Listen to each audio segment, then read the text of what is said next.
Finalmente exploté después de que el hijo de mi hermana empujara a mi hija y le escupiera mientras decía que yo era pobre e inútil, y mi hermana simplemente se quedó sentada riéndose. Dije que desde hoy en adelante se encargara de su propia vida y me fui. Esa noche cancelé todo lo que había estado cubriendo, recuperé su coche y exigí cada centavo que me debía. Hola Reddit, mi sobrino de 14 años humilló a mi hija y mi hermana simplemente se quedó mirando y riéndose, mis padres no dijeron ni una palabra, así que finalmente exploté y les di a todos una dosis de realidad. Agarren sus bocadillos y disfruten del desastre. Me llamo Parker, tengo 38 años, soy hombre, y durante los últimos 7 años he sido el salvador de mi familia, el tipo de hermano que recibe llamadas de emergencia a las 11 de la noche y del que se espera que aparezca sin hacer preguntas. Soy administrador de sistemas de red para un hospital regional, es aburrido pero paga decentemente, llevo 14 años allí y fui ascendiendo desde el soporte técnico hasta dirigir un equipo de 6 personas. El trabajo consiste en mantener vivos los servidores, gestionar protocolos de seguridad y, ocasionalmente, explicarles a los médicos por qué no pueden usar contraseña 1, 2, 3 como credenciales de inicio de sesión.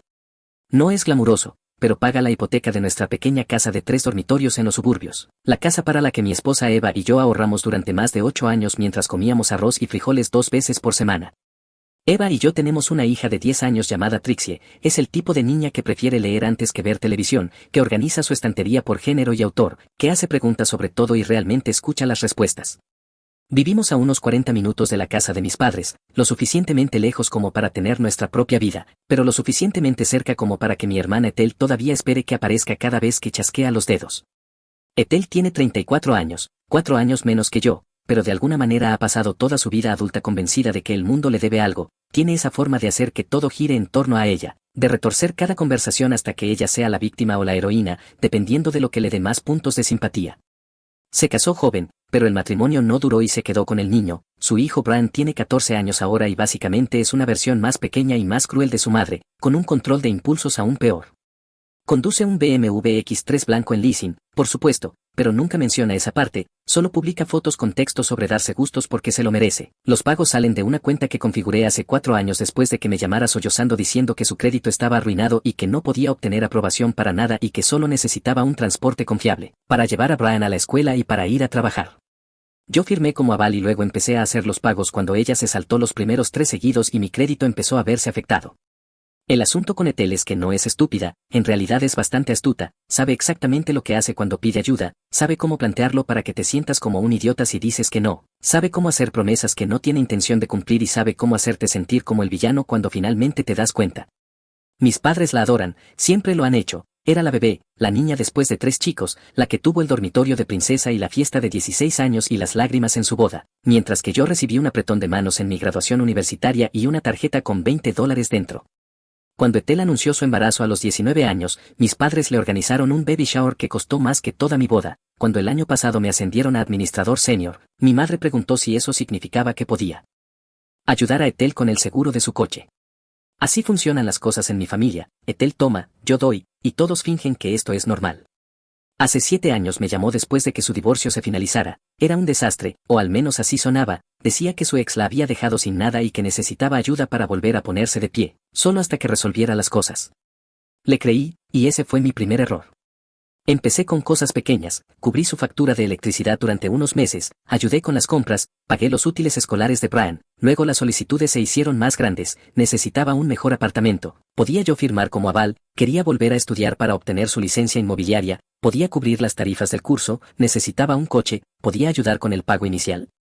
Sabía exactamente cuándo hacer estas solicitudes, siempre justo después de que me pasara algo bueno a mí, me daban un aumento y su coche se averiaba, reservaba un viaje de aniversario y de repente Brian necesitaba frenos dentales, como un reloj, cada vez prometía devolverme el dinero. Y no soy un completo idiota, así que después del primer año empecé a hacerle firmar pagarés, documentos legales reales, acuerdos de préstamo con términos de pago, tasas de interés y firmas, presenciados por mi amigo Anton, que es asistente legal, y pensé que estaba siendo inteligente al protegerme. Anton me dijo una vez que los pagarés eran sólidos, pero que cobrar sería una pesadilla si Ethel decidía pelearlo, yo le dije que no lo haría, que era familia, que eventualmente me devolvería el dinero. Intenté mencionar el reembolso una vez, como a los 3 años, y Ethel estalló en lágrimas, me acusó de no confiar en ella y no me habló durante 2 semanas, mi madre llamó para decir que la había hecho sentir mal. Me disculpé, seguí pagando y nunca volví a sacar el tema. A lo largo de 7 años le di a Ethel $47,000 en ayuda financiera directa, otros $31,000 en préstamos documentados con acuerdos firmados. Hice $23,000 en pagos de coche por un vehículo registrado a su nombre y pagué $18,000 para la matrícula de la escuela privada de Brian, porque Ethel insistía en que las escuelas públicas de su distrito eran peligrosas. Cubrí seguros y servicios públicos, tratamientos dentales, una computadora portátil, muebles y alrededor de una docena de emergencias que siempre parecían ocurrir justo antes de que ella publicara fotos suyas en restaurantes caros. El daño total fue de aproximadamente $119,000 a lo largo de 7 años.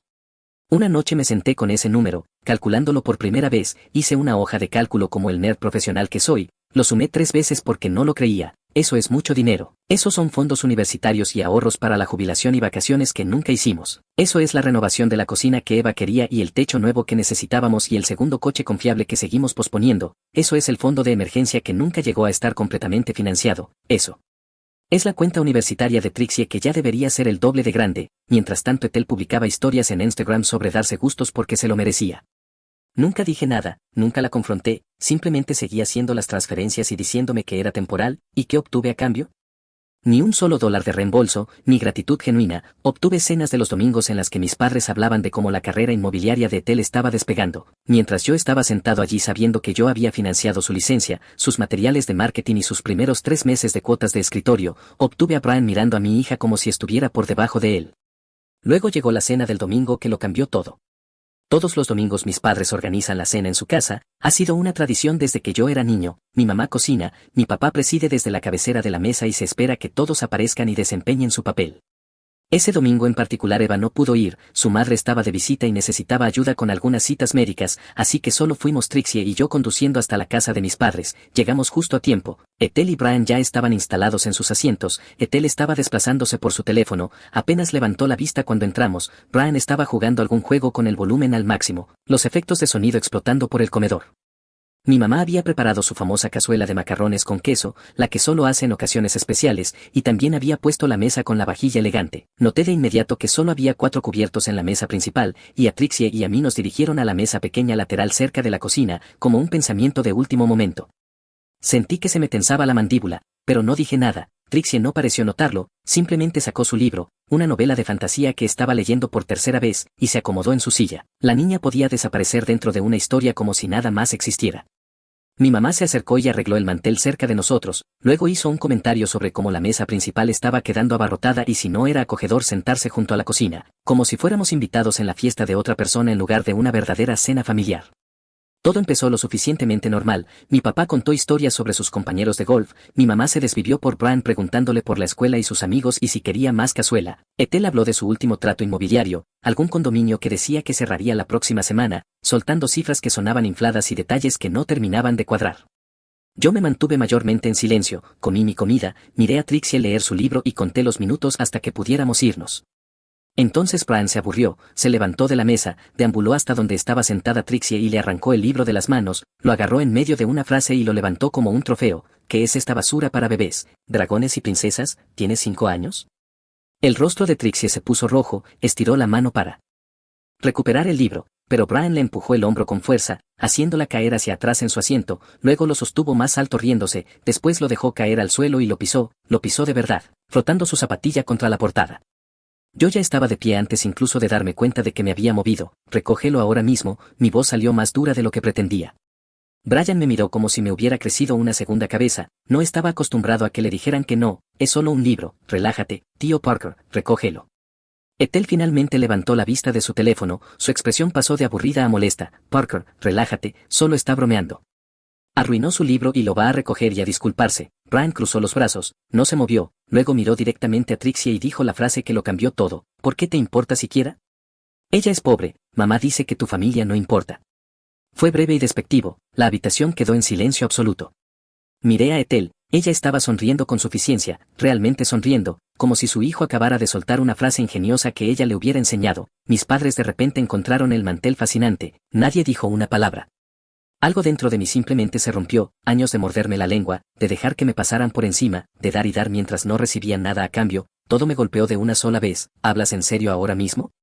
Mi voz era alta, más alta de lo que pretendía. Tu hijo acaba de decirle a mi hija que no importa y tú estás sentada ahí sonriendo.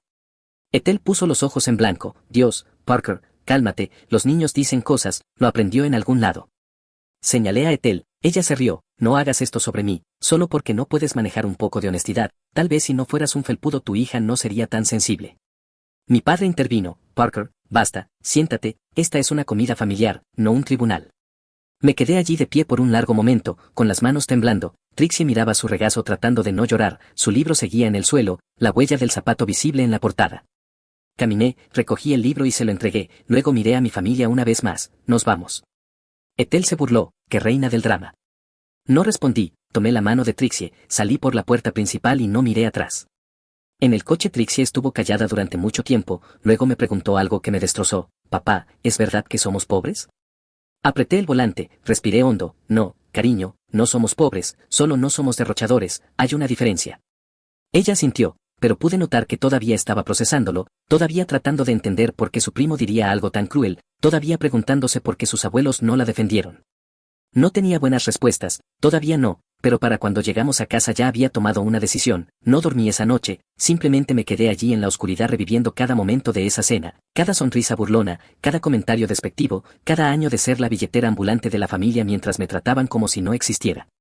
Eva llegó a casa alrededor de las 11, me miró a la cara una sola vez y supo que algo iba mal, le conté todo. El hecho de que mi propio sobrino básicamente llamara inútil a mi hija y que todos en esa mesa pensaran que estaba bien, ella no dijo mucho, solo escuchó, y luego hizo una sola pregunta, ¿qué vas a hacer al respecto? Le dije que había terminado de ser el plan de respaldo, terminado de financiar el estilo de vida de Ethel mientras se burlaba de mi hija, terminado de fingir que esto era una dinámica familiar normal. Eva sintió y dijo bien, entonces hazlo bien. Así que lo hice, a la mañana siguiente llamé a Anton y le dije que necesitaba su ayuda. Anton ha sido mi amigo desde la universidad, es el tipo que fue testigo de todos esos pagarés que hice firmar a Ethel, el tipo que me advirtió hace años que me estaban usando, el tipo que nunca dijo te lo dije, incluso cuando tenía todo el derecho de hacerlo. Por fin despertaste, eso fue lo que dijo cuando le conté lo que había pasado, sin juzgar, solo una satisfacción silenciosa, como si hubiera estado esperando esa llamada durante años. Nos reunimos para tomar café esa misma tarde en un diner cerca de su oficina, llevé todo, extractos bancarios de 7 años, recibos de transferencias, los pagarés con la firma de Ethel y la firma de Anton como testigo, documentos de seguros, el contrato de arrendamiento del coche con mi nombre como cofirmante, 7 años de registros financieros que contaban la historia de alguien siendo utilizado por quien se suponía que era familia. Extendió los papeles sobre la mesa, su expresión se fue oscureciendo con cada página que revisaba. La camarera pasó 2 veces para rellenar nuestros cafés y en ambas ocasiones él le hizo un gesto para que se fuera sin levantar la vista. Parker, esto es mucho, te das cuenta de que le has dado a esta mujer casi $120,000, lo sé, y nunca ha devuelto ni un centavo, ni en los préstamos documentados ni en nada, y tienes acuerdos de préstamo firmados por unos $31,000 de esto, con su firma, con testigo, fechados y con términos de pago, que ella ignoró por completo, por eso te llamé.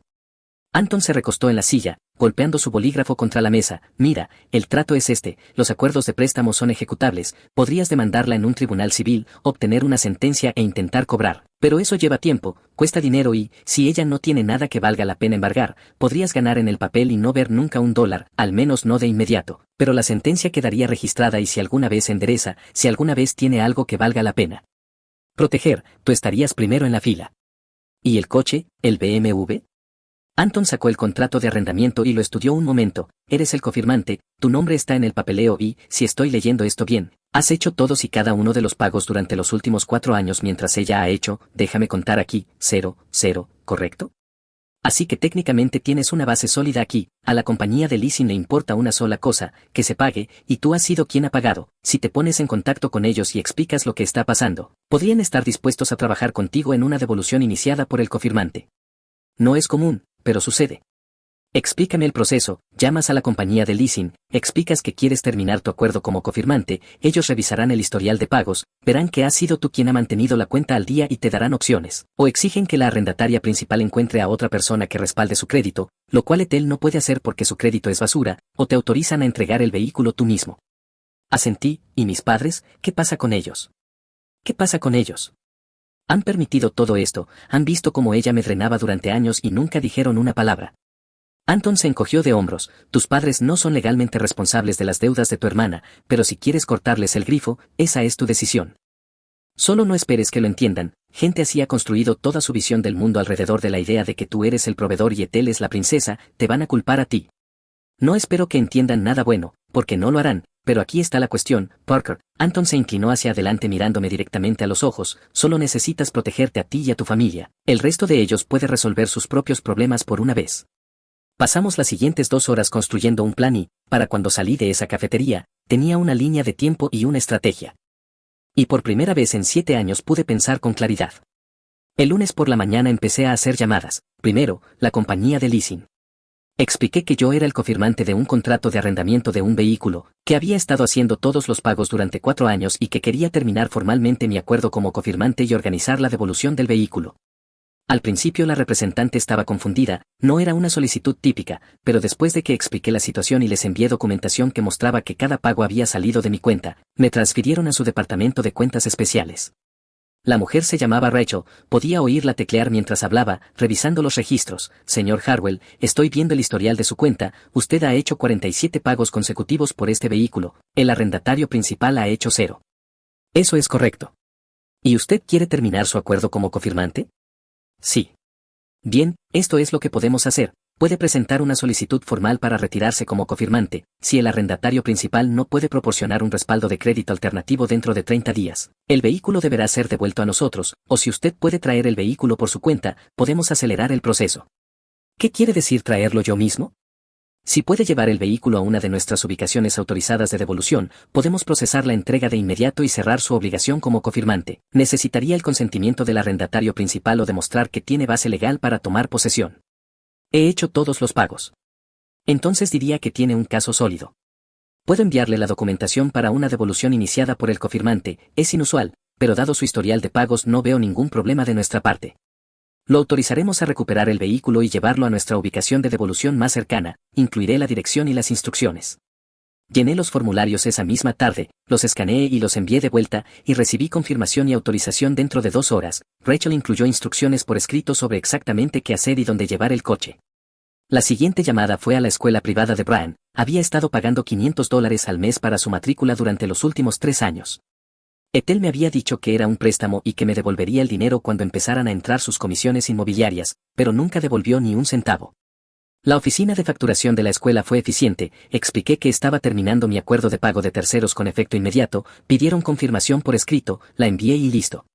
Luego los servicios públicos, había estado cubriendo la factura de electricidad de Ethel durante 2 años, la compañía eléctrica no hizo preguntas, simplemente eliminó mi método de pago y cerró mi acceso a la cuenta. El seguro fue lo siguiente, había añadido el coche de Ethel a mi póliza años atrás para conseguirle una mejor tarifa, una llamada a mi agente y ella fue eliminada. Su cobertura vencería dentro de 30 días a menos que organizara su propia póliza. Para la tarde del martes había cortado cada conexión financiera con mi hermana, cada pago automático, cada acuerdo confirmado, cada transferencia mensual. Luego vino la parte difícil. El miércoles por la mañana conduje hasta el complejo de apartamentos de Ethel, el BMW estaba en su plaza de aparcamiento asignada. Tenía la llave de repuesto, la que me había dado años atrás por si había emergencias, y tenía la autorización de la compañía de leasing firmada y sellada. Aparqué mi coche al otro lado del estacionamiento, miré la hora, eran las 8 de la mañana, Ethel debería estar dentro preparándose para el trabajo y Brian debería estar en la escuela, la costa estaba despejada. Caminé hasta el BMW, puse la llave en la puerta, entré y arranqué el motor, mientras salía del espacio. Vi movimiento con el rabillo del ojo, el vecino de Ethel, un hombre mayor paseando a su perro, mirándome con expresión confundida. Le hice un gesto con la mano y conduje como si todo fuera completamente normal, probablemente le diría a Ethel que vio a algún tipo llevarse su coche, bien, que se enterara de esa manera. El trayecto hasta el concesionario tomó 40 minutos, seguí las instrucciones de Rachel al pie de la letra, aparqué en el área designada para devoluciones y entré con mi documentación. El proceso de entrega tomó alrededor de 1 hora, papeleo, inspección, firmas y una confirmación final de que mi obligación como cofirmante había sido terminada y de que Ethel recibiría notificación dentro de 5 días hábiles. Llamé a Anton desde el estacionamiento, está hecho, entrega limpia. ¿Cómo te sientes? Como si debería haber hecho esto hace años. La llamada llegó el jueves por la tarde, estaba en el patio trasero con Trixie ayudándola a instalar un nuevo comedero para pájaros que había recibido por su cumpleaños, Eva estaba dentro preparando la cena, una tarde normal, y entonces sonó mi teléfono. El nombre de Ethel apareció en la pantalla, dejé que sonara 5 veces antes de contestar. Su voz era directamente tóxica, ¿dónde está mi coche, Parker? ¿Tu coche? ¿Te refieres al coche que yo he estado pagando, el que tiene mi nombre en el contrato? ¿Sabes exactamente a qué me refiero? El concesionario llamó y dijo que el vehículo fue devuelto, ¿qué demonios hiciste? Terminé mi acuerdo como cofirmante y devolví el vehículo, me estaba costando unos $500 al mes y ya no podía permitírmelo. Silencio. Luego explotó, no puedes simplemente hacer eso, ese era mi coche, necesito ese coche para trabajar, ¿cómo se supone que voy a mostrar casas a los clientes sin un coche? Entonces tal vez deberías haber estado haciendo los pagos, o tal vez deberías haber ahorrado y comprado tu propio coche, como cualquier otro adulto del planeta. ¿Iba a pagarte cuándo? Ethel, me debes más de $30,000 en préstamos documentados desde hace años, no has devuelto ni un solo dólar, ni siquiera un gesto simbólico, ni siquiera $100 en mi cumpleaños con una notita diciendo oye, gracias por mantener mi vida a flote. He estado ocupada construyendo mi carrera. ¿Tu carrera? Yo pagué la licencia inmobiliaria, cubrí los materiales de marketing, me hice cargo de las cuotas de escritorio, yo me ocupé de esa carrera. No tuvo una buena respuesta para eso. No puedo creer que me hagas esto porque, por una discusión estúpida en la cena. Tu hijo llamó inútil a mi hija y tú te sentaste allí sonriendo. Oh, Dios mío, ¿todavía sigues enganchado a eso? Era una broma, los niños dicen cosas. Tu hijo dijo cosas que aprendió de ti, y no sigo enganchado a eso, ya lo superé, muy superado. ¿Y eso qué se supone que significa? Significa que se acabó, el coche ya no está, los pagos de la matrícula están cancelados, tus servicios ya no están en mi tarjeta de crédito, tu seguro vence a fin de mes, arréglatelas tú sola. Más silencio. Pude oírla entrar en pánico. Parker, no puedes hacer esto, mamá y papá van a estallar cuando se enteren. Bien, diles cuánto te he dado durante los últimos 7 años, diles sobre los préstamos que nunca pagaste, diles cómo has estado viviendo de mí mientras me llamabas perdedor a mis espaldas. Yo nunca. Brian no se inventa esas cosas solo, lo aprendió en algún lado y ya terminé de fingir. No sé en qué momento colgué, el teléfono volvió a sonar de inmediato, rechacé la llamada y luego llamó mi mamá, la dejé ir al buzón de voz. Eva salió al patio secándose las manos con un paño de cocina, ¿todo bien? La miré a Trixie, que estaba llenando cuidadosamente el comedero de pájaros con semillas, concentrada y contenta, completamente ajena a la tormenta que había desatado. Acabo de provocar una, sí, todo está bien, la cena está lista. 5 minutos, perfecto. Entramos, cenamos y no hablamos de Ethel ni de mis padres ni de nada de eso, simplemente disfrutamos del silencio. El mensaje de voz de mi mamá estaba completamente fuera de control. ¿Cómo podía hacerle esto a Ethel? Ella estaba luchando, necesitaba ayuda, yo estaba siendo cruel, mezquino y egoísta, la familia apoya a la familia, la sangre es más espesa que el agua. Guardé el mensaje de voz y luego bloqueé su número. Las siguientes 3 semanas fueron un caos, satisfactorio, catártico y totalmente predecible. Sin el BMW, Ethel no pudo mantener las apariencias, tuvo que pedir coches prestados a amigos, usar viajes compartidos para ir a las visitas, explicar a los clientes por qué de repente llegaba en un Uber en lugar de su propio vehículo. Su negocio, que siempre había sido más imagen que sustancia, empezó a desmoronarse. Uno de sus colegas le dijo a un amigo en común que Ethel se presentó a una presentación de listado en una minivan prestada, con cereales triturados en las alfombrillas y una silla infantil atrás, y los clientes eligieron a otro agente. Luego otro listado se cayó cuando no pudo llegar a tiempo a la visita, y luego un tercero cuando apareció estresada y desaliñada, nada parecido a la profesional pulida que prometían sus materiales de marketing. Sin mis pagos de matrícula, Brian fue retirado de su escuela privada a mitad del semestre. Ethel intentó establecer un plan de pagos, pero la escuela exigía un depósito que ella no podía cubrir, intentó negociar, intentó llorar, intentó amenazar con dejar una mala reseña, nada funcionó. Terminó en la escuela pública local, que en realidad estaba bien, pero Ethel actuó como si yo lo hubiera enviado a prisión. Al parecer Brian les dijo a sus nuevos compañeros que antes iba a una escuela mucho mejor hasta que su tío le arruinó la vida, se metió en 3 peleas reales durante el primer mes, y el padre de uno de los niños amenazó con presentar cargos por agresión. Ethel me culpó de eso también. Publicó una larga diatriba en Facebook sobre cómo el sistema falla a las madres solteras, omitiendo convenientemente la parte en la que había estado viviendo del dinero de su hermano durante 7 años mientras publicaba fotos de vacaciones. Sin mis pagos de servicios públicos, le cortaron la electricidad durante 3 días antes de que pudiera reunir el depósito para abrir una nueva cuenta a su nombre, tuvo que quedarse con una amiga hasta que se resolvió, y publicó algo vago en redes sociales sobre estar pasando por un momento difícil y pedir oraciones. Una cosa llevó a la otra, sin el coche, sus ingresos bajaron, sin ingresos, no pudo cubrir gastos, sin cubrir gastos, su crédito empeoró y no pudo conseguir un coche nuevo, una espiral descendente que había estado gestándose desde el momento en que decidió construir su vida sobre la billetera de otra persona.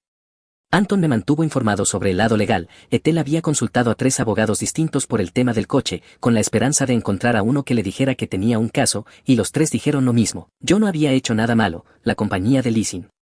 Había autorizado la devolución, el cofirmante que realiza todos los pagos tiene base legal para terminar el acuerdo, si acaso. Ella era quien potencialmente había cometido fraude al presentarse como capaz de hacer pagos que nunca tuvo intención de hacer.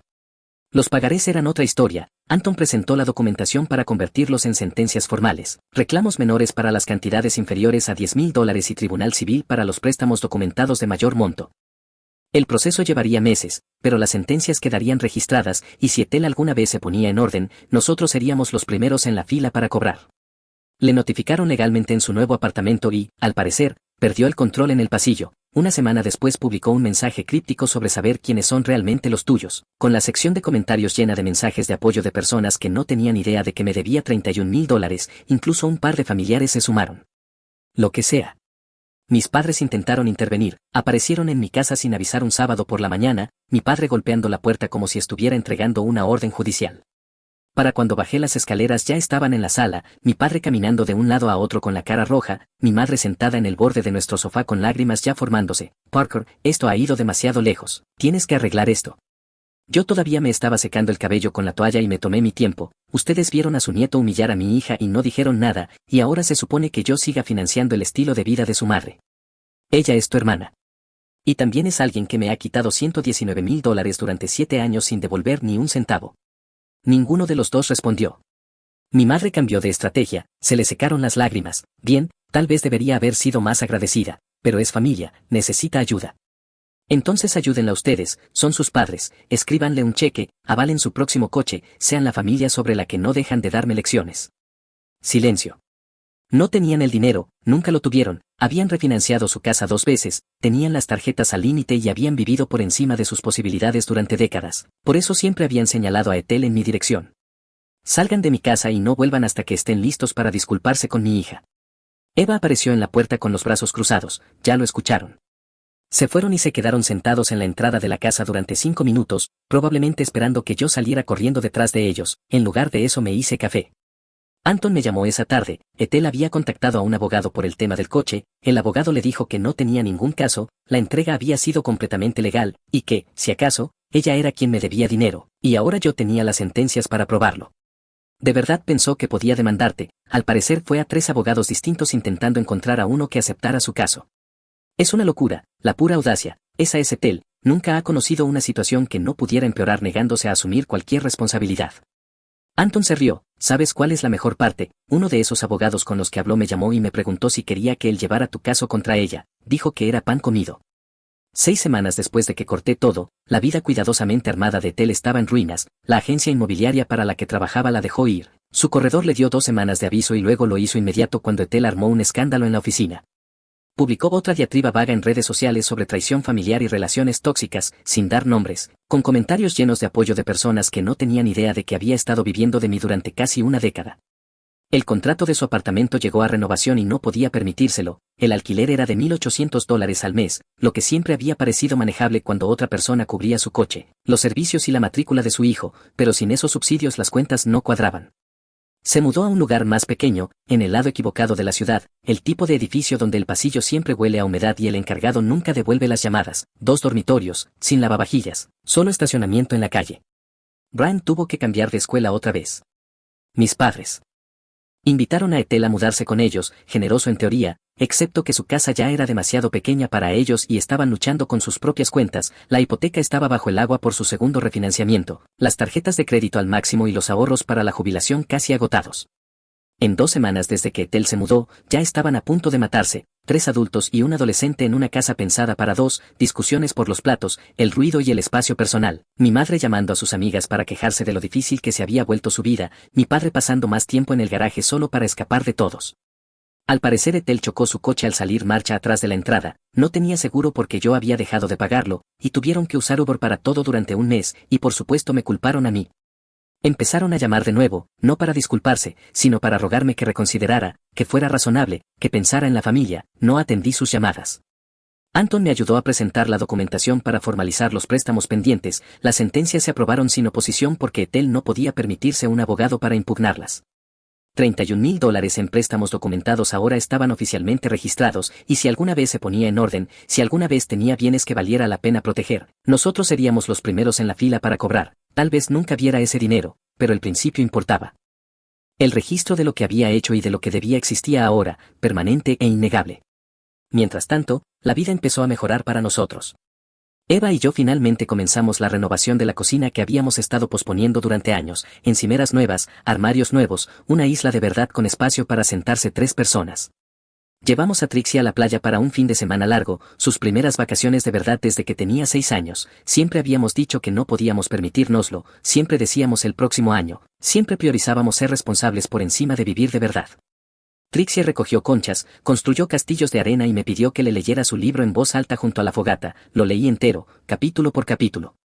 Se quedó dormida apoyada en mi hombro la última noche y yo me quedé allí mirando el fuego, sintiendo algo que no había sentido en años, paz. Empecé a dormir mejor, dejé de rechinar los dientes por la noche, el dentista llevaba años advirtiéndome sobre eso, diciéndome que iba a partirme una muela si no controlaba el estrés.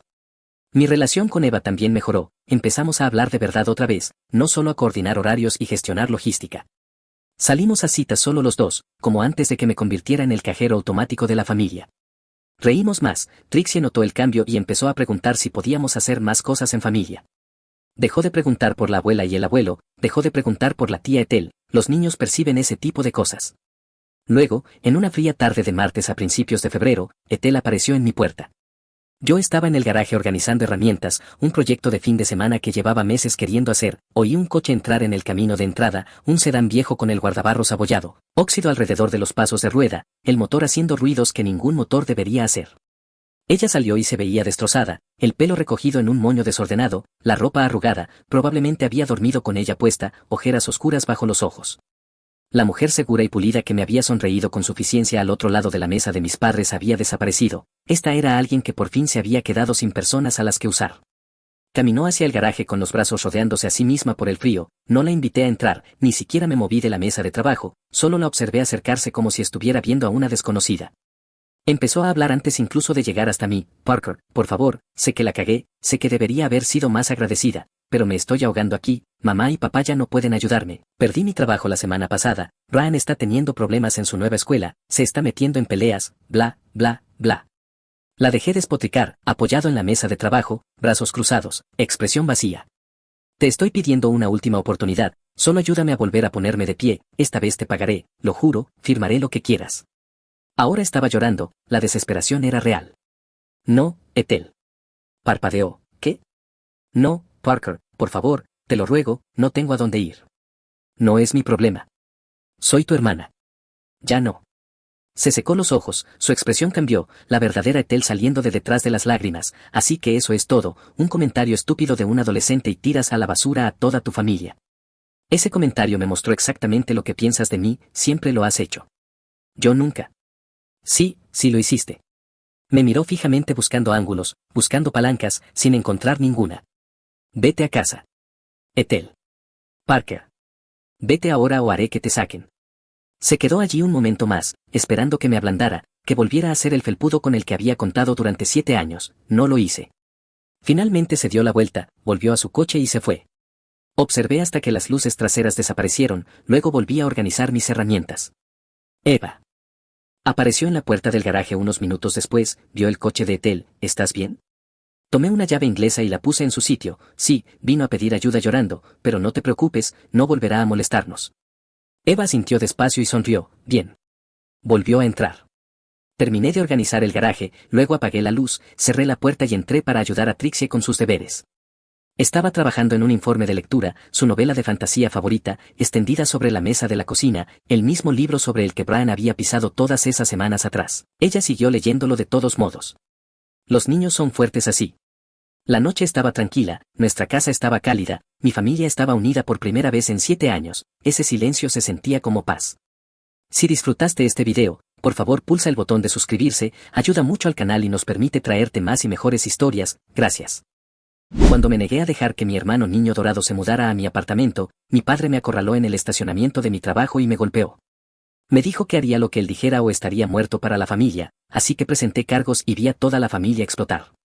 Hola Reddit, así que mi padre me agredió físicamente en el estacionamiento de mi trabajo porque no quise dejar que mi hermano mantenido se quedara en mi casa. Entonces presenté cargos y observé cómo toda mi familia perdía la cabeza, abróchense los cinturones porque esta historia va lejos. Tengo 28 años, soy hombre, y finalmente escapé de mi familia tóxica hace 3 años.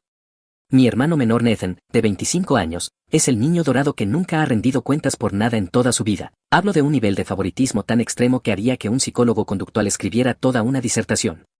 Al crecer yo era el burro de carga de la familia, empecé a trabajar a los 15 años limpiando mesas en un restaurante local, ahorré cada centavo y mantuve buenas calificaciones porque eso es lo que hacen las personas responsables. Mientras tanto, Nathan pasó su adolescencia jugando videojuegos hasta las 4 de la mañana y tratando a nuestra madre como un servicio personal de limpieza. Su ropa sucia se acumulaba en su habitación hasta que literalmente empezaba a crecer cosas, y aún así mamá entraba y lo limpiaba todo mientras me decía que necesitaba ser más comprensivo con su personalidad creativa. El favoritismo empezó temprano y nunca se detuvo. Cuando yo tenía 12 años y Nathan tenía 9, ambos queríamos bicicletas para nuestros cumpleaños. Yo recibí una usada de una venta de garaje. Nathan recibió una bicicleta de montaña nueva de una tienda de artículos deportivos que costó $400, y cuando señalé la diferencia mi madre dijo que debería estar agradecido de haber recibido algo. La secundaria fue cuando realmente se intensificó. Conseguí mi primer trabajo a los 15 años porque quería dinero para cosas como ir al cine o comprar mi propia ropa. Nathan cumplió 15 y mi padre literalmente lo convenció de no conseguir trabajo diciendo que debía disfrutar de ser joven. Yo tenía toque de queda a medianoche durante toda la secundaria, no importaba si era fin de semana o día escolar, medianoche era el límite, romperlo por 20 minutos significaba 2 semanas castigado. Nathan no tenía toque de queda alguno, llegaba a casa a las 3 de la mañana un martes y nadie decía nada. Cuando yo tenía 16 años ahorré $800 para comprar un Honda Civic usado, lo pagué yo mismo y también pagué mi propio seguro. Nathan cumplió 16 y mis padres le compraron un Nissan Altima de 2 años como regalo de cumpleaños. Cuando pregunté por qué yo tenía que comprar mi propio auto pero a Nathan se lo daban en bandeja, mi padre dijo que de todos modos yo ya estaba ahorrando para uno, así que salió bien para todos. El doble estándar académico era peor. Me castigaron una semana por sacar una B más en química, mi padre me dio una charla sobre no estar a la altura de mi potencial. Nathan reprobó 3 materias en su último año, 3, y mis padres le contrataron un tutor privado por $50 la hora 2 veces por semana y culparon a sus maestros por no involucrarlo adecuadamente. Cuando yo tenía 19 años y trabajaba a tiempo completo mientras tomaba clases en un colegio comunitario, mis padres empezaron a cobrarme $600 mensuales de renta. Su razonamiento era que ya era adulto y necesitaba aprender responsabilidad. Bien, tiene sentido, excepto que Nathan cumplió 19 2 años después y siguió viviendo completamente gratis. Cuando mencioné esto mi padre me soltó que cada hijo es diferente y que Nathan aún no estaba listo para ese tipo de presión. Pagué renta durante 3 años seguidos mientras vivía en casa y asistía al colegio comunitario, eso es un total de $21,600. Nathan vivió sin pagar renta durante 25 años. Pagué mis propias clases del colegio comunitario mientras trabajaba semanas de 50 horas, ahorré durante 2 años, me transferí a una universidad estatal y me gradué con un título en contabilidad. Caminé por ese escenario sin deudas porque trabajé como loco para evitar préstamos. ¿Mi regalo de graduación? Una tarjeta de regalo de Amazon de $75 y una cena en un restaurante de cadena donde mi padre pasó toda la comida en su teléfono. Mi día de graduación fue bastante deprimente. Había trabajado durante 6 años seguidos, manteniendo buenas calificaciones mientras cumplía jornadas laborales completas, y logré graduarme sin un solo dólar de deuda. Mis padres llegaron 15 minutos tarde y se sentaron al fondo, otras familias tenían carteles y globos, la mía no llevó nada. En la cena nadie preguntó sobre mis perspectivas laborales o planes, solo un buen trabajo y luego inmediatamente giraron la conversación hacia el futuro de Nathan. La tarjeta de regalo venía en una tarjeta de cumpleaños comprada en una farmacia, sin que ninguno de los dos escribiera nada dentro excepto sus nombres. Aún tenía el recibo de activación metido dentro de esa misma mañana. Nathan se inscribió en la universidad al año siguiente y abandonó después de 3 semestres porque pasó más tiempo de fiesta que estudiando. Mis padres pagaron cada centavo, más de $35,000 en total entre matrícula, alojamiento, comida y dinero para gastos, reprobó más de la mitad de sus materias y dejó todo. Su respuesta fue decirle que estaba bien y que apoyarían lo que decidiera hacer después. Yo había pagado toda mi educación, me gradué sin deudas y con honores y recibí una tarjeta de regalo de Amazon. Nathan se gastó $35,000 en dinero de fiestas y le dijeron que era valiente por intentar algo nuevo. Después de graduarme conseguí un trabajo decente como contador junior en una empresa mediana, el sueldo era sólido, nada espectacular, pero suficiente para empezar a construir una vida real. Viví con 2 compañeros de piso en un apartamento estrecho durante 2 años, ahorrando cada dólar que podía, nada de comer fuera, nada de suscripciones que no necesitara, llevaba almuerzo preparado todos los días. Estaba totalmente enfocado en un solo objetivo, conseguir mi propio lugar donde no tendría que lidiar nunca más con la disfunción de mi familia. Durante esos 2 años Nathan fue saltando entre trabajos de medio tiempo, trabajó en una tienda minorista durante 3 meses antes de renunciar porque su gerente era demasiado estricto, intentó ser entrenador personal durante unas 6 semanas antes de decidir que levantarse temprano no era lo suyo, repartió comida durante un mes hasta que su coche se descompuso y decidió que el trabajo no valía la molestia. Cada vez que renunciaba mis padres lo recibían en casa con los brazos abiertos y con cero expectativas de que aportara algo. Mientras tanto yo seguía esforzándome, sin vacaciones, sin coche nuevo, nada llamativo, solo trabajar, ahorrar y repetir. Mis compañeros de trabajo me invitaban a salir a tomar algo y yo rechazaba porque esas bebidas de $8 se acumulan, ellos pensaban que yo era aburrido, yo pensaba que estaba motivado. Finalmente, hace 3 años, tenía lo suficiente ahorrado, encontré un apartamento de una habitación en una zona decente, nada lujoso pero era mío, firmé el contrato y me mudé con los muebles mínimos indispensables. Y sentí como si me hubiera ganado la lotería, no más drama familiar, no más dobles estándares, no más andar pisando huevos, solo paz y tranquilidad en mi propio espacio. La primera noche en mi apartamento pedí pizza y me senté en mi sofá barato en la sala vacía y simplemente aprecié el silencio, sin padres discutiendo por dinero, sin Nathan jugando videojuegos a todo volumen a las 2 de la madrugada, sin tensión, solo yo y mi mediocre pizza de pepperoni en una gloriosa soledad. Mantuve un contacto mínimo con mi familia después de mudarme, aparecía en las fiestas importantes porque cortar el contacto por completo me parecía demasiado extremo, pero dejé de ir a cada cena o evento familiar al azar. Mis padres actuaban heridos, pero honestamente mi salud mental mejoró de forma drástica, ya no me comparaba constantemente con Nathan ni sentía que nunca sería lo suficientemente bueno, simplemente existía bajo mis propios términos. El trabajo iba bien, había recibido 2 aumentos en 3 años, manejaba cuentas más grandes y mi jefe mencionó que iba bien encaminado para un ascenso, nada explosivo, solo un crecimiento profesional constante, basado en presentarme y hacer bien mi trabajo. Por fin estaba construyendo la vida estable y libre de drama que siempre había querido. Entonces, hace unos 4 meses, Nathan apareció en mi apartamento sin avisar un martes por la noche, abrí la puerta y ahí estaba, de pie en mi pasillo, con 2 bolsas de viaje y su computadora para videojuegos en una caja, sin advertencia ni aviso previo, simplemente apareció como una fiesta sorpresa mala. Oye, hermano, puedo quedarme aquí un tiempo, dijo mientras ya intentaba pasar empujando sus bolsas, bloqueé la entrada. ¿Qué? No, ¿de qué estás hablando? Al parecer, nuestros padres finalmente habían llegado a su límite. Nathan había vivido en casa sin pagar renta durante 25 años, sin contribuir en nada y pasando sus días jugando y trabajando en empleos aleatorios de medio tiempo que dejaba después de unas semanas.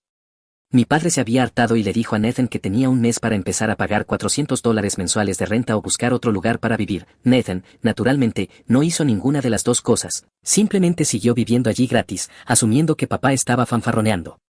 Alerta de spoiler, no estaba fanfarroneando. Esa mañana habían tenido una discusión enorme y mis padres le dijeron a Nathan que tenía que irse, así que su brillante solución fue aparecer en mi casa esperando que yo simplemente lo aceptara. Vamos, hermano, será como en los viejos tiempos, dijo, como si nuestra infancia hubiera sido una experiencia nostálgica de unión y no yo recibiendo siempre la peor parte mientras él avanzaba por la vida sin esfuerzo. No, dije con firmeza, no puedes quedarte aquí.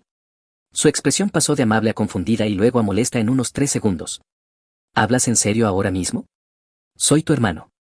Sí, y este es mi apartamento, que me rompí el lomo para poder pagar, no te vas a mudar aquí. Probó todos los ángulos, que solo sería temporal, que conseguiría un trabajo y empezaría a contribuir, que sería súper silencioso y ni notaría que estaba allí, que ayudaría con las tareas, promesa tras promesa, todas sonaban exactamente como las incontables promesas que había hecho y roto a lo largo de toda su vida. Me mantuve firme, Nathan, tienes que resolver esto por tu cuenta, no soy tu plan de respaldo. Así que simplemente vas a dejar que me quede sin hogar. Muy bien, hermano. No estás sin hogar, tienes opciones, puedes buscar compañeros de piso, conseguir un trabajo a tiempo completo, rentar una habitación en algún lado, tienes 25 años, resuélvelo como el resto de nosotros tuvimos que hacerlo. Se quedó allí un minuto, claramente esperando que yo cediera, cuando no lo hice, recogió sus bolsas y se fue sin decir otra palabra. Cerré la puerta, la aseguré y no sentí absolutamente ninguna culpa, había trabajado demasiado duro por mi paz como para dejar que la interrumpiera a alguien que nunca había enfrentado una consecuencia real en su vida. Debía haber sabido que eso no sería el final. Al día siguiente mi madre llamó, dejé que fuera al buzón de voz, llamó 3 veces más, luego llamó mi padre, más mensajes de voz, luego Nathan, luego mi madre otra vez. Puse el teléfono en silencio y seguí con mi día. Esa noche finalmente escuché los mensajes, los de mi madre eran variaciones de cómo pudiste hacerle esto a tu hermano, la familia ayuda a la familia y te críe mejor que esto, los de mi padre eran más directos, devuélveme la llamada ahora mismo, tenemos que hablar sobre Nathan. El mensaje de Nathan era solo el diciendo que yo era un egoísta y que recordaría esto. No devolví ninguna llamada. Durante la semana siguiente las llamadas y los mensajes continuaron. Mi madre intentó hacerme sentir culpable, mi padre intentó imponer autoridad, Nathan intentó ambas cosas, yo ignoré todo. Los mensajes eran implacables, mi madre llamaba llorando por abandonar a la familia, mi padre dejaba mensajes usando su voz autoritaria exigiendo que devolviera la llamada de inmediato. Los textos de Nathan iban de desesperados a furiosos, primero suplicando y luego acusándome de ser un hermano terrible. Una noche, alrededor de las 2 de la madrugada, Nathan llamó 11 veces seguidas. El mensaje de voz que dejó fue él divagando sobre cómo no podía creer que su propio hermano le hiciera esto, diciendo que siempre había admirado. Pura manipulación, nunca habíamos sido cercanos. Los mensajes de mi madre eran clases magistrales de culpa. Tu hermano está durmiendo en el sofá de un amigo por tu culpa, espero que puedas vivir contigo mismo sabiendo que tu familia está sufriendo, así no te criamos. Luego se involucró mi tía, luego aparentemente mi abuela. Esto se había convertido en una crisis familiar completa. Mi tía dijo que no podía creer que le hubiera dado la espalda a Nathan, mi abuela dijo que estaba siendo cruel. Y que estaba rezando por mí. Pero aquí está la cuestión, ni uno solo de ellos ofreció dejar que Nathan se quedara con ellos. Mi tía tenía un dormitorio extra, mi abuela tenía un apartamento completo en el sótano, pero no, yo era el salvador designado porque había logrado poner mi vida en orden. Mi madre incluso intentó coordinar una visita sorpresa a mi apartamento con mi tía, una tarde las vi por la mirilla, ambas de pie en el pasillo, no abrí. Me quedé allí en silencio mientras golpeaban durante 5 minutos, finalmente dije a través de la puerta que podía verlas y que no iba a abrir, por favor váyanse. Mi tía intentó razonar conmigo diciendo cariño, solo queremos hablar, somos familia. No hay nada que hablar, Nathan necesita encontrar su propio lugar, adiós. Se quedaron allí otros 10 minutos, me puse los auriculares y dejé que perdieran el tiempo. Envié un solo mensaje grupal a todos. Nathan tiene 25 años, puede conseguir un trabajo y encontrar su propio lugar como cualquier otro adulto, no voy a discutir esto más. Luego silencié el chat grupal y volví a mi existencia tranquila. La respuesta fue inmediata, mi teléfono vibró sin parar durante 1 hora, desde eres despiadado hasta nos acordaremos de esto. No leí la mayoría. Mi madre envió un mensaje diciendo que había cambiado desde que me mudé, que mi elegante apartamento y mi trabajo me habían vuelto frío y egoísta, la ironía era casi graciosa. Yo no había cambiado, simplemente dejé de aceptar un trato desigual y de repente eso me convertía en el villano. Durante unas 2 semanas todo se calmó, pensé que se habían rendido y que Nathan había encontrado algún lugar donde quedarse, estaba equivocado. Un jueves por la tarde, salí del trabajo alrededor de las 6 de la tarde, había sido un día largo, estaba cansado y esperaba llegar a casa, hacer algo de pasta y ver programas sin pensar. Salí del edificio de mi oficina hacia el estacionamiento, dirigiéndome a mi coche, y entonces vi la camioneta de mi padre estacionada justo al lado de mi coche. Él estaba apoyado en la puerta del conductor, con los brazos cruzados, mirándome directamente. El estómago se me cayó de inmediato, esto no era un encuentro casual, había venido específicamente, probablemente llevaba esperando quién sabe cuánto tiempo. Pensé en darme la vuelta y volver a entrar, pero eso se sintió cobarde, tenía 28 años, podía manejar una conversación con mi padre, así que seguí caminando. Tenemos que hablar, dijo cuando me acerqué. Me voy a casa, papá, si quieres hablar puedes llamarme. Te he estado llamando. No contestas porque no hay nada que discutir, ya te di mi respuesta sobre Nathan. Su mandíbula se tensó, súbete a mi camioneta ahora. No, me voy a casa. Intenté pasar junto a él hacia mi coche, pero se interpuso bloqueándome el paso. Estábamos en una sección bastante vacía del estacionamiento, la mayoría de la gente ya se había ido, había algunos coches dispersos, pero nadie cerca. Vas a escucharme, dijo bajando la voz. Nathan es tu hermano, vas a dejar que se quede contigo hasta que se ponga de pie. No, no lo haré, esto no es una petición, soy un adulto con mi propio lugar, no tienes derecho a hacer exigencias sobre lo que hago con él. Entonces su actitud cambió, el papel de padre frustrado cayó y algo más duro tomó su lugar. Crees que eres mucho mejor que el resto de nosotros, ¿verdad? Con tu elegante apartamento, tu trabajo de contabilidad, actuando como si fueras demasiado bueno para ayudar a la familia. Esto no se trata de ser mejor que nadie, se trata de límites. Límites, repitió casi riéndose, ¿quieres hablar de límites? ¿Qué tal el límite de no abandonar a tu hermano cuando necesita ayuda? No necesita ayuda, necesita consecuencias, hay una diferencia. Fue lo incorrecto decir, lo vi en sus ojos en el segundo en que las palabras salieron de mi boca. Pedazo de ingrato, dijo acercándose, después de todo lo que hicimos por ti al crecer, te alimentamos, te alojamos, pagamos tú. Escuela. Yo pagué mi propia escuela y me cobraron renta mientras dejaban que Nathan viviera gratis. Porque Nathan necesitaba apoyo, tú siempre estabas bien por tu cuenta. ¿Entonces me castigan por ser responsable? No te están castigando, te están pidiendo que ayudes a la familia, pero al parecer eres demasiado egoísta para entenderlo. Ya terminé con esta conversación, dije intentando rodearlo de nuevo. Me agarró del brazo con fuerza. No hemos terminado. Suéltame. No hasta que aceptes ayudar a tu hermano. Aparté el brazo y entonces agarró mi camisa, tirando de mí hacia atrás. Papá, suéltame. Harás lo que yo diga o estarás muerto para esta familia, ¿me entiendes? Antes de que pudiera responder, me empujó hacia atrás, tropecé, pero logré mantenerme en pie. Esto no estaba pasando, no podía estar pasando, mi propio padre en el estacionamiento de mi trabajo, poniéndose físico conmigo porque no quise dejar que su hijo favorito se quedara en mi apartamento. Tienes hasta mañana para llamar a Nathan y decirle que puede mudarse contigo, dijo mi padre, de lo contrario, no te molestes en aparecer nunca más en ningún evento familiar, no serás bienvenido. Perfecto para mí, dije con la voz temblorosa pero firme, si así son las cosas, entonces hemos terminado. Fue entonces cuando me golpeó, ni siquiera lo vi venir, lanzó un puñetazo que me dio de lleno en el costado de la cara, cerca de la oreja, el impacto me lanzó de lado y caí con fuerza sobre el asfalto. Mis gafas salieron volando y se deslizaron debajo de un coche cercano, el dolor explotó en mi cabeza y sentí sabor a sangre. Estaba en el suelo, desorientado. Y él estaba de pie sobre mí, respirando con dificultad. Levántate. No me moví, realmente no podía, la cabeza me zumbaba y estaba tratando de procesar que mi propio padre acababa de golpearme en un estacionamiento como si fuera una pelea de bar. Dije que te levantes. Se agachó y me agarró del cuello de la camisa, levantándome a medias antes de empujarme de nuevo contra el suelo. Mis manos se rasparon contra la superficie áspera del estacionamiento. ¿Crees que puedes faltarle el respeto a esta familia, faltarme el respeto a mí? Me dio una patada en las costillas, no lo suficientemente fuerte como para romper nada, pero sí lo bastante fuerte como para que lo sintiera en todo el torso. Me encogí instintivamente tratando de protegerme.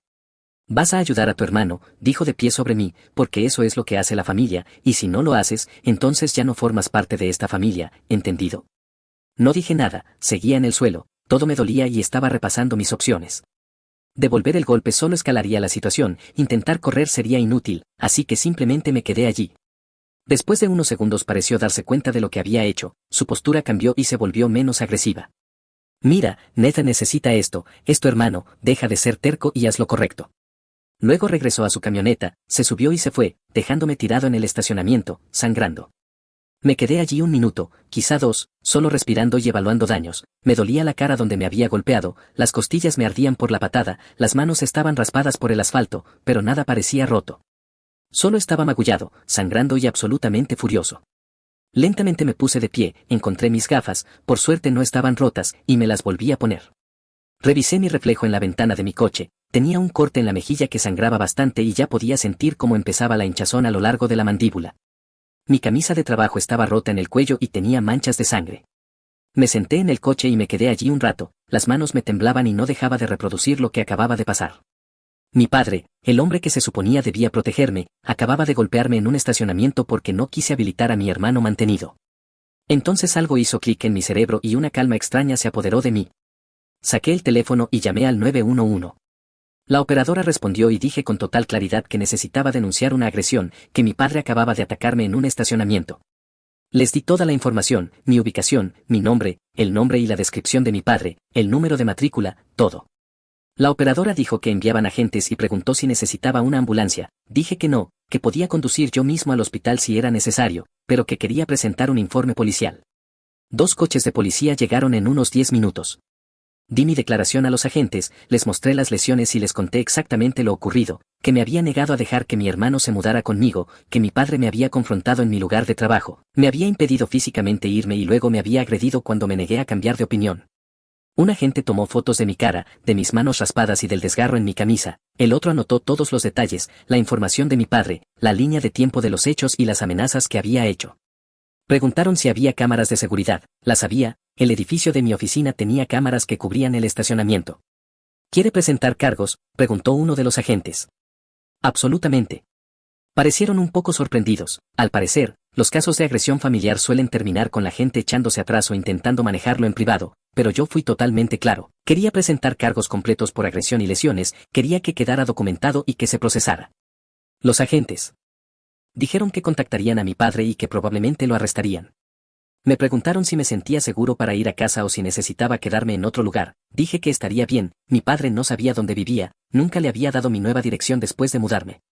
Después de que se fueron, me quedé en el coche y llamé a seguridad de mi trabajo, expliqué lo ocurrido y pedí las grabaciones del estacionamiento de esa noche. Dijeron que las guardarían y las proporcionarían a la policía cuando las solicitaran. Luego conduje hasta una clínica de atención urgente, me revisaron y documentaron cada lesión, el médico anotó la contusión facial, los moretones en las costillas y las manos raspadas, todo fue fotografiado y registrado en un informe médico. Cuando llegué a casa ya eran casi las 11 de la noche, estaba exhausto, con dolor y emocionalmente drenado, pero también sentía algo que no esperaba, alivio. Durante años había sido el saco de boxeo de la familia, en sentido figurado, esa noche se volvió literal, y por fin había trazado una línea en la arena que no podía borrarse. Le envié un mensaje a mi jefe explicándole que había estado involucrado en un incidente y que necesitaría el día siguiente libre. Me llamó de inmediato, preocupado, le di la versión básica, una disputa familiar que se volvió física, la policía estaba involucrada y tenía documentación médica. Me dijo que me tomara todo el tiempo que necesitara y que Recursos Humanos estaría al tanto, ya que ocurrió en el estacionamiento de la empresa. Luego silencié el teléfono y me fui a dormir. A la mañana siguiente desperté con 47 llamadas perdidas y probablemente más de 100 mensajes de texto, no leí ninguno, hice café, tomé analgésicos y esperé. Los mensajes iban desde la incredulidad hasta la furia. Mi madre dejó 6 mensajes de voz, cada uno más histérico que el anterior. El primero estaba confundida, preguntando por qué estaba la policía allí y qué les había dicho, pidiéndome que la llamara de inmediato, y para el sexto ya estaba gritando al teléfono sobre cómo yo estaba destruyendo a nuestra familia y que más me valía arreglar esto inmediatamente. Los mensajes de Nathan eran, como era de esperarse, completamente egocéntricos. Tío, ¿qué demonios? Papá está siendo arrestado porque tú no sabes aceptar una broma, y vaya manera de exagerar, hermano. Ahora todos están enojados conmigo por tu drama. Ni una sola vez pareció comprender que quizá el verdadero problema era que nuestro padre me había golpeado en un estacionamiento, y no mi reacción a eso. Mi tía envió un mensaje diciendo que estaba impactada y horrorizada por mis acciones, que la familia no llama a la policía contra la familia y que debería avergonzarme. Mi abuela mandó un mensaje diciendo que estaba rezando por mí porque claramente había perdido el rumbo. Varios primos opinaron también, la mayoría de forma negativa. Alrededor de las 10 de la mañana, 2 oficiales de policía aparecieron en mi puerta, me informaron que esa misma mañana habían ido a arrestar a mi padre, que estaba siendo acusado de agresión y lesiones, que había sido puesto bajo custodia, procesado y que estaba detenido a la espera de una audiencia de fianza. Los oficiales me dijeron que el arresto no había sido tranquilo, al parecer mi padre había intentado argumentar que todo era un malentendido, que yo estaba siendo dramático, que las familias tienen desacuerdos y que esto no necesitaba involucrar a la policía. Mi madre había estado presente durante el arresto, histérica y gritándoles a los oficiales que estaban destruyendo a su familia por nada. Los oficiales me preguntaron si quería una orden de alejamiento, dije que sí y me ayudaron a llenar el papeleo allí mismo. En cuestión de horas, mi padre tenía una orden de alejamiento temporal que le exigía mantenerse al menos a 500 pies de mí, de mi hogar y de mi lugar de trabajo. Fue entonces cuando mi teléfono realmente explotó, mi madre llamó 15 veces seguidas, mi tía, mi abuela, Nathan e incluso algunos primos con los que casi no hablaba, todos tenían opiniones sobre lo que había hecho. Finalmente contesté la llamada de mi madre, estaba histérica, gritando sobre cómo había mandado arrestar a mi padre y cómo podía hacerle eso a la familia, preguntándome si entendía que eso arruinaría su vida, que podría perder su trabajo y demás. Me agredió, mamá, dije con calma, en un estacionamiento, porque no quise dejar que Nathan se mudara conmigo. No fue para tanto, estás exagerando esto, respondió. Me golpeó en la cara y me pateó mientras estaba en el suelo. Debiste provocarlo, tu padre no te atacaría sin razón. Y ahí estaba, incluso conmigo golpeado y ensangrentado, de alguna manera yo seguía siendo el culpable a sus ojos. Su sistema de niño dorado no podía permitir la posibilidad de que quizá, solo quizá, papá hubiera cometido un error. Tengo registros médicos, informes policiales y grabaciones de cámaras de seguridad, esto no es debatible. Si testificas contra él, si sigues adelante con esto, ya no eres mi hijo, ¿me oyes? Estarás muerto para esta familia. De acuerdo, dije, y colgué. Llamó de nuevo de inmediato, bloqueé su número, luego bloqueé el número de mi padre, el de Nathan y el de mi tía. Cualquiera que tuviera algo que decir sobre mi decisión fue bloqueado en menos de una hora, corté contacto con unas 15 personas de la familia. La paz fue inmediata y gloriosa. Durante los días siguientes supe, a través de algunos primos que no me acosaron, que mi familia estaba teniendo un colapso total. Mi padre había sido liberado bajo fianza, pero enfrentaba cargos criminales, la orden de alejamiento significaba que no podía asistir a reuniones familiares si yo estaba presente. Mi madre iba diciendo a todo el mundo que yo había destruido a la familia por nada. Nathan estaba viviendo ahora con mi tía y, al parecer, se quejaba de sus reglas, ella le estaba cobrando $300 mensuales de renta y le exigía ayudar con las tareas domésticas. Mi abuela intentó organizar algún tipo de intervención, llamó al teléfono de mi trabajo, que había olvidado bloquear, y dejó un mensaje sobre lo decepcionada que estaba de mí, cómo estaba destrozando a la familia y cómo necesitaba retirar los cargos de inmediato y dejar el pasado atrás. De hecho dijo dejar el pasado atrás, como si el puño de mi padre golpeando mi cara hubiera sido solo una pequeña falta social que todos deberíamos olvidar. Guardé ese mensaje de voz y lo añadí a mi archivo de documentación, porque esto es lo que mi familia no entendía. Ya no se trataba de la situación de vivienda de Nathan, se trataba del hecho de que mi padre me había agredido físicamente por establecer un límite. Si retiraba los cargos y dejaba pasar esto, el mensaje sería claro, podían hacerme lo que quisieran y yo simplemente lo aceptaría. Mi familia extendida empezó a tomar bandos. Algunos parientes a los que apenas conocía comenzaron a publicar mensajes vagos en redes sociales sobre familiares falsos y personas que dan la espalda cuando las cosas se ponen difíciles. No respondí a nada de eso, no interactué, simplemente dejé que se enojaran en sus propios espacios. Algunos primos se comunicaron conmigo en privado para mostrar su apoyo. Una me envió un mensaje largo sobre cómo había lidiado con un favoritismo similar al crecer con sus hermanos y lo orgullosa que estaba de mí por mantenerme firme. Otro primo dijo que siempre había pensado que mis padres trataban a Nathan de manera diferente y que no le sorprendía que esto finalmente hubiera explotado. Su apoyo ayudó, pero no cambió mi determinación, iba a seguir adelante con esto independientemente de quien me apoyara o no. El proceso legal avanzó, mi padre consiguió un abogado que intentó presentar esto como una disputa familiar que se había salido de control. Mi abogado presentó las grabaciones de seguridad del estacionamiento, los informes médicos, mi declaración y el testimonio de un compañero de trabajo que había visto parte del incidente a través de una ventana de la oficina. Mi familia intensificó su campaña de acoso, como había bloqueado a la mayoría, se pusieron creativos. Mi madre envió por correo una carta manuscrita de 8 páginas a mi apartamento detallando todas las formas en que yo estaba destruyendo a nuestra familia. Ni una sola vez mencionó que quizá mi padre no debería haberme golpeado. Mi tía consiguió de alguna manera el número de mi trabajo y llamó pidiendo hablar conmigo. Cuando la recepcionista dijo que no estaba disponible, ella se lanzó a un discurso sobre cómo yo había hecho algo terrible. Recursos Humanos tuvo que enviar un memorando indicando que no se debía proporcionar información de los empleados. Un primo incluso apareció en el vestíbulo del edificio de mi oficina. Yo seguí caminando hacia el ascensor mientras ella me seguía hablando de lealtad familiar, hasta que la seguridad del edificio la escoltó fuera. Las grabaciones eran devastadoras, video nítido y claro de mi padre agarrándome, empujándome, golpeándome y pateándome mientras estaba en el suelo. Su abogado intentó argumentar provocación, pero el fiscal lo descartó rápidamente. No hay justificación legal para golpear a tu hijo adulto en un estacionamiento. Unas 3 semanas después, el abogado de mi padre ofreció un acuerdo. Si yo retiraba los cargos, mi padre se declararía culpable de un cargo menor, haría servicio comunitario y mantendría la orden de alejamiento durante 1 año. Lo rechacé de inmediato. Puede declararse culpable de agresión y lesiones o vamos a juicio, esas son las opciones. Mi familia perdió el control cuando supieron que había rechazado el acuerdo. Mi madre dejó un mensaje en la oficina de mi abogado rogándome que lo reconsiderara, mi abuela me envió una carta certificada llena de citas bíblicas sobre el perdón, mi tía volvió a aparecer en mi apartamento con Nathan, los observé por la mirilla mientras permanecían allí durante 20 minutos y llamé a seguridad del edificio para que retiraran a ambos. Con cada persona que intentó defender lo que hizo mi padre o minimizarlo, mi determinación solo se hizo más fuerte, cada no fue para tanto y la familia Perdona confirmaba que estaba haciendo lo correcto. El caso fue a juicio y fue bastante directo, el fiscal presentó las pruebas y el abogado de mi padre hizo lo posible con un caso imposible de ganar. El juicio duró 2 días y el jurado deliberó menos de 3 horas. El video del estacionamiento se mostró al jurado y varios jurados reaccionaron físicamente cuando mi padre me golpeó y caí al suelo, una mujer incluso soltó un grito ahogado. El video mostraba todo con absoluta claridad. Mi testimonio ocupó la mayor parte del segundo día, mantuve la voz firme y objetiva, solo un recuento claro de lo ocurrido. El abogado de mi padre intentó hacerme tropezar durante el contrainterrogatorio con preguntas sobre mi relación con mi hermano y sobre si resentía a mis padres, y respondí cada pregunta con calma.